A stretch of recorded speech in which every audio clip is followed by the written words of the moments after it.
शहर हैदराबाद के रामंतापुर में श्री कृष्णाष्टमी रथ यात्रा सानहा हलाकतों की तादाद बढ़कर 6 हो गई।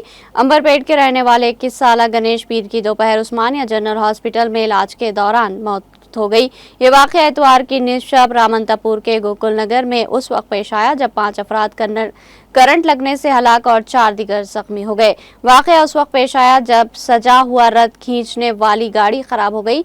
नौजवानों के एक ग्रुप ने रथ को ढकेलने की कोशिश की। इसी दौरान वो ऊपर से गुजरने वाली बिजली के तारों से राब्ते में आ गई। इत्तला के मुताबिक 9 अफराद को करंट लगा। मुकामी अफराद ने जख्मियों को फौरी अस्पताल मुंतकिल किया, ताहम डॉक्टरों ने इनमें से 5 को मुर्दा करार दिया। महलूकीन की शरह कृष्णा यादव 21 साल, सुरेश यादव 34 साल, श्रीकांत रेड्डी 35 साल, रुद्रा विकास 39 साल और राजेंद्र रेड्डी 15 साल के तौर पर इस वाक़े में जख्मी होने वालों में मरकजी वजीर जी किशन रेड्डी के गनमैन वी श्रीनिवास भी शामिल है, जो एक प्राइवेट हॉस्पिटल में जेर इलाज है। इनकी हालत मुस्तहकम बताई जा रही। उपल पुलिस ने मामले की तहकीकात शुरू कर दी।